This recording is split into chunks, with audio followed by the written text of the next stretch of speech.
Κώστα, είσαι σίγουρος ότι το έχεις σκεφτεί καλά? Μαμά, ξέρω τι λέω. Είναι μαζί σου μόνο για τα χρήματα, έτσι δεν είναι? Ο Κωνσταντίνος αναστέναξε βαριά. Μαμά, καταλαβαίνω τις ανησυχίες σου, αλλά είναι εντελώς αβάσιμες. Είναι μάταιο να διαφωνώ μαζί σου, έτσι κι αλλιώς δεν θα αλλάξεις γνώμη.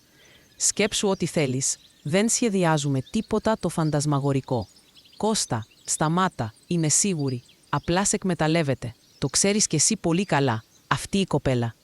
Μαμά, σε παρακαλώ, ας μην συνεχίσουμε. Με την Ελένη γνωριζόμαστε πάνω από 5 χρόνια και προετοιμαζόμαστε για αυτό το βήμα εδώ και πολύ καιρό. Απλά θέλω να σου υπενθυμίσω, είσαι περιζήτητος γαμπρός. Οποιαδήποτε θα σε παντρευόταν. Καταλαβαίνεις τη θέση μας. Ο Κωνσταντίνος έκλεισε τα μάτια του, σαν να προστατευόταν από την κούραση. «Μαμά, πες μου ειλικρινά, τι είναι πιο σημαντικό για σένα, η κοινωνική μας θέση ή η ευτυχία μου?» Η Κατερίνα Παπαδοπούλου κοίταξε αβοήθητα τον σύζυγό της. «Γιώργο, γιατί δεν λες τίποτα?» Ο Γιώργος, αφήνοντας κάτω την εφημερίδα, χαμογέλασε ελαφρά. «Κατερίνα, ξέρεις, έχεις ένα χαρακτηριστικό. Απευθύνεσαι σε μένα μόνο όταν βρίσκεσαι σε αδιέξοδο. Τον υπόλοιπο καιρό παίρνεις όλες τις αποφάσεις μόνη σου εδώ και 27 χρόνια.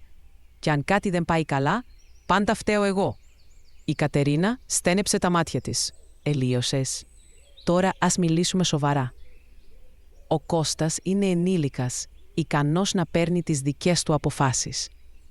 Δεν καταλαβαίνω γιατί πρέπει να παρεμβαίνουμε στην επιλογή του. Κατά τη γνώμη μου, η Ελένη είναι μια αξιοπρεπής κοπέλα. Ποια αξιοπρεπής? Στην εποχή μας, κανείς δεν επιβιώνει χωρίς χρήματα. Παρεμπιπτόντως, ούτε εσύ ήσουν πάντα πλούσια, το ξέχασες?» Η Κατερίνα άρχισε εμφανώς να χάνει την αυτοκυριαρχία της. «Γιώργο, είσαι ανεύθυνος. Ο γιος μας πρόκειται να καταστρέψει τη ζωή του. Ηρέμησε. Δεν συμβαίνει τίποτα τρομερό. Θα συνεχίσει τη θεραπεία του και ίσως η σύζυγός του να έχει ακόμη και θετική επίδραση. Τι σε δυσαρεστεί τόσο?» «Δεν καταλαβαίνω». Η Κατερίνα βγήκε απότομα από το δωμάτιο και ο Κωνσταντίνος σηκώθηκε με κόπο από την καρέκλα. «Ευχαριστώ, μπαμπά. Πώς νιώθεις?» «Καλά, μην ανησυχείς». Όταν ο γιος του έγινε 17 ετών, του συνέβη κάτι παράξενο. Οι γιατροί δεν μπόρεσαν ποτέ να προσδιορίσουν ακριβώς τη διάγνωση. Πότε μια υπόθεση, πότε άλλη, η θεραπεία βοηθούσε μόνο εν μέρη. Ένας γνωστός καθηγητής είχε πει κάποτε: «Δημιουργείται η εντύπωση ότι ο γιος σας έχασε την ικανότητα να αντιστέκεται στις ασθένειες. Αν αυτό συνέβαινε πριν από 100 χρόνια, θα το ονόμαζα κατάρα. Αλλά τώρα το μόνο που μένει είναι να σηκώνουμε τα χέρια και να παρακολουθούμε». Ο Γιώργος ήξερε ότι τα χρήματα δεν λύνουν τα πάντα, αλλά ξόδευε τεράστια ποσά για θεραπεία στις καλύτερες κλινικές. Ωστόσο, μια μέρα ο Κωνσταντίνος ζήτησε: «Σε παρακαλώ, άφησε με να ξεκουραστώ λίγο. Έχω ξεχάσει πώς μοιάζει το σπίτι μας και πότε κοιμήθηκα τελευταία φορά στο κρεβάτι μου». Απροσδόκητα η μητέρα του μέχρι τότε επέμενε σε όλες τις πιθανές θεραπείες, υποστήριξε το γιο της. «Γιώργο, ίσως πράγματι πρέπει να αφήσουμε τον Κώστα να ξεκουραστεί. Ας ακολουθήσουμε τις συστάσεις των γιατρών». Ο Γιώργος έκανε μια απορριπτική χειρονομία. Θα διαφωνούσε αν έβλεπε έστω και την παραμικρή βελτίωση. Αλλά δεν υπήρχε. Αντίθετα, στο σπίτι ο Κωνσταντίνος ένιωθε καλύτερα. Επανήλθε η όρεξή του, ακόμη κοπήρε λίγο βάρος. Από τότε, 2 φορές το χρόνο νοσηλευόταν σε κλινική για εξετάσεις και μετά επέστρεφε στο σπίτι με νέες οδηγίες από τους γιατρούς. Ο Κωνσταντίνος κατάφερε να τελειώσει το πανεπιστήμιο χάρη στην οικονομική υποστήριξη του πατέρα του. Ήταν ικανός φοιτητής, αλλά οι συχνές απουσίες λόγω ασθένειας δεν τον έκαναν δημοφιλή μεταξύ των καθηγητών. Με την Ελένη γνωρίστηκαν ακόμη στα φοιτητικά τους χρόνια. Η φιλία τους κράτησε αρκετά χρόνια, μέχρι που πρόσφατα η Ελένη του ομολόγησε τα συναισθήματά της. Αυτό έδωσε δύναμη στον Κωνσταντίνο, σαν να φύτρωσαν φτερά στην πλάτη του. Όπως είχε προβλέψει, ο γάμος αποδείχθηκε πολύ πιο πολυτελής από ό,τι περίμενε. Η μητέρα του οργάνωσε τέτοια γιορτή που έμοιαζε σαν να είχε προσκληθεί όλη η Αθήνα. Η Ελένη όλο το βράδυ προσπαθούσε να διατηρήσει το χαμόγελό της, αγνοώντας την τεταμένη ατμόσφαιρα. Οι σχέσεις μεταξύ της μητέρας της Ελένης, της Μαρίας Οικονόμου και της Κατερίνας δεν ξεκίνησαν καλά.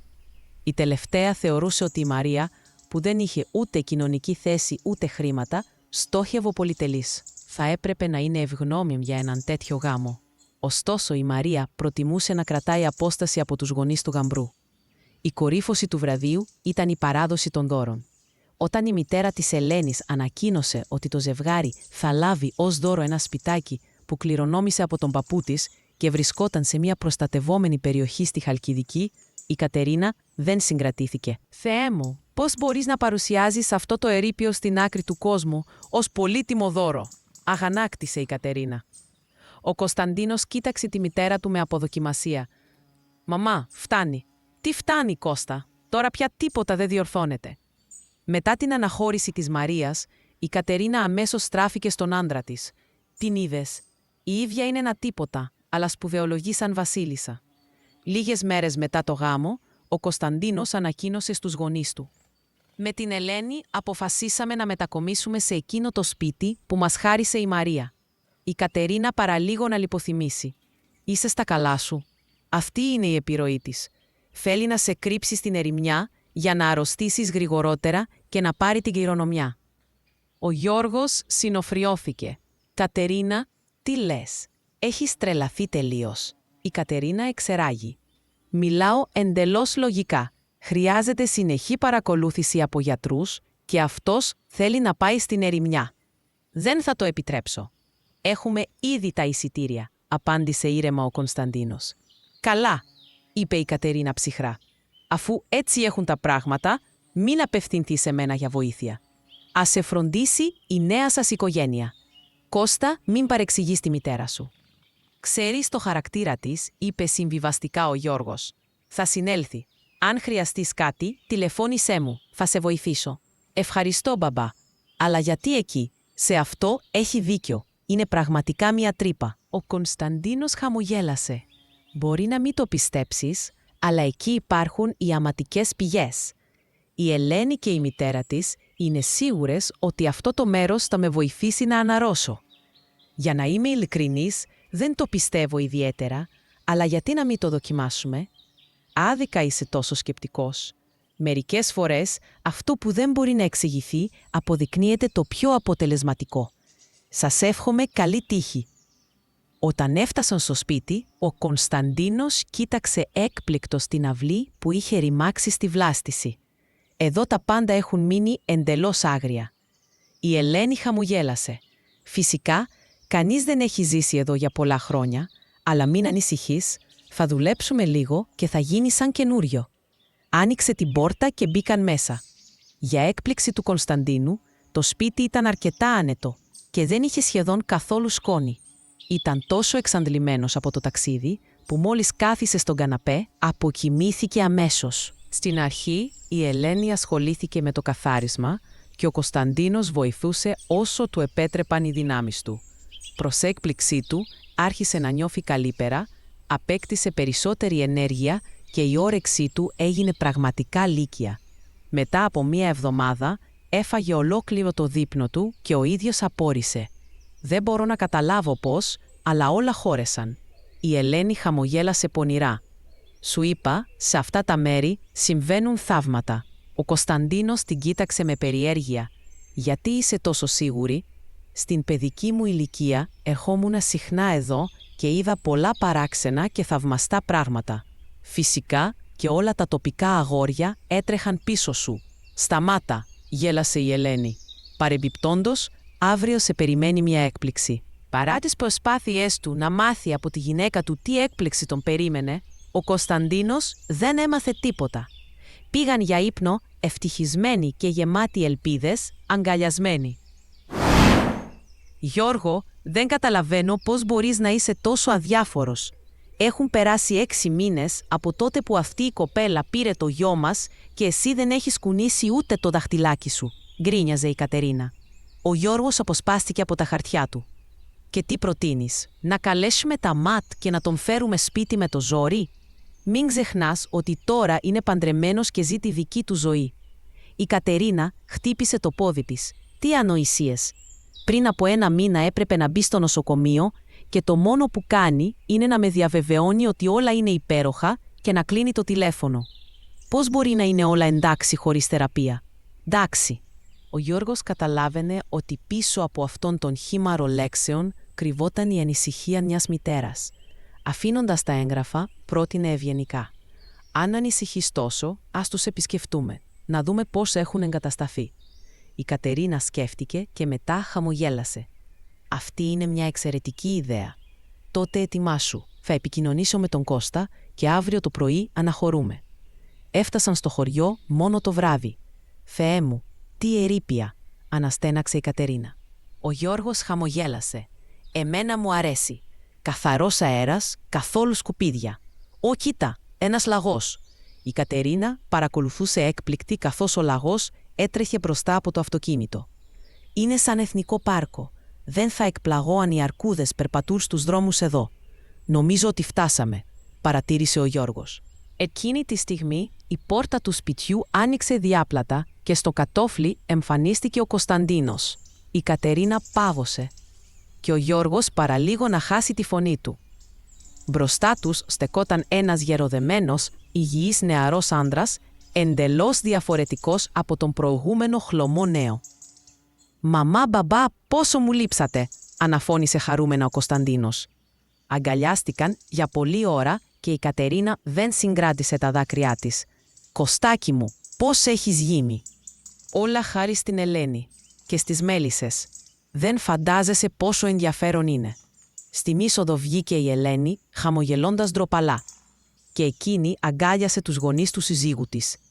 «Σε ευχαριστώ, αγαπητή μου», είπε η Κατερίνα με δάκρυα στα μάτια. «Έκανες αυτό που δεν μπόρεσαν να κάνουν οι καλύτεροι γιατροί».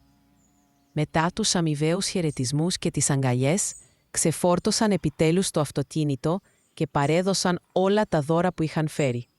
Η Ελένη, χαμογελώντας φιλόξενα, κάλεσε όλους στο τραπέζι. Η Κατερίνα κοίταζε με ενδιαφέρον τα πιάτα που την μετέφεραν στην παιδική της ηλικία. Όλα έμοιαζαν απίστευτα ορεκτικά και ζεστά.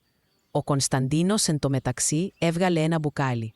«Μπαμπά, αυτό είναι ρακόμελο για σένα. Αυθεντικό, σπιτικό». Ο Γιώργος γέλασε. «Είστε εδώ σαν σωστοί νοικοκύριδες. Έχετε τα πάντα». Όλοι δοκίμασαν το ρακόμελο, εκτός από την Ελένη. Η Κατερίνα το παρατήρησε και ρώτησε με ελαφρά ενόχληση: «Τι, ακόμα θυμώνεις, δεν θα πιείς ούτε για τον ερχομό μας?» Η Ελένη κοκκίνησε και απάντησε ντροπαλά: «Δεν επιτρέπεται». Η Κατερίνα κοίταξε έκπληκτη το γιο της. «Αρρώστησε?» Ο Κωνσταντίνος χαμογέλασε πλατιά. «Θα αποκτήσουμε μωρό. Οπότε, μαμά, ετοιμάσου να γίνεις γιαγιά». Αυτά τα λόγια προκάλεσαν έναν ολόκληρο χήμαρο συναισθημάτων στην Κατερίνα. Τα δάκρυα έτρεξαν από τα μάτια της, πότε αγκάλιαζε το γιο της, πότε την Ελένη, πότε άρχιζε πάλι να κλαίει από ευτυχία. Κάποια στιγμή, εντελώς απροσδόκητα για όλους, δήλωσε αποφασιστικά: «Αρκετά. Μένω εδώ για 2 εβδομάδες. Πρέπει να αγοράσω κάποια πράγματα και να σας βοηθήσω να εγκατασταθείτε. Γιώργο, μου πρότεινες εδώ και καιρό ένα καινούριο αυτοκίνητο. Λοιπόν, αγόρασέ το. Και μεγαλύτερο, για να μπορώ να φέρω στον εγγονό μου όλα τα απαραίτητα πριν από την άφιξή του. Την Ελένη θα την πάρουμε οπωσδήποτε στην πόλη, ας γεννήσει σε μια καλή κλινική». Θα συνέχιζε να δίνει οδηγίες, αλλά οι γύρω της δεν άντεξαν και γέλασαν. Η Κατερίνα αισθάνθηκε κάπως αμήχανα. «Εντάξει, θέλω μόνο το καλύτερο». Η Ελένη την πλησίασε και την αγκάλιασε. «Θα σας ακούω. Ο Κώστας δεν καταλαβαίνει τίποτα από αυτά τα θέματα. Και εγώ φοβάμαι λιγάκι». Η Κατερίνα την έσφιξε απαλά πάνω της και την καθησύχασε. «Μη φοβάσαι, είμαι πάντα δίπλα σου». Ο Κωνσταντίνος κοίταξε με έκπληξη τη μητέρα και τη σύζυγό του να αγκαλιάζονται και χαμογέλασε στον πατέρα του. Ο Γιώργος ανασήκωσε τους ώμους σαν να έλεγε «Στο είπα ότι θα τα βρουν». Εκείνο το βράδυ η Κατερίνα και η Ελένη έμειναν μέχρι αργά στην κουζίνα, συζητώντας για το μωρό, ανταλλάσσοντας συνταγές και μοιράζοντας μυστικά. Λες και γνωρίζονταν χρόνια.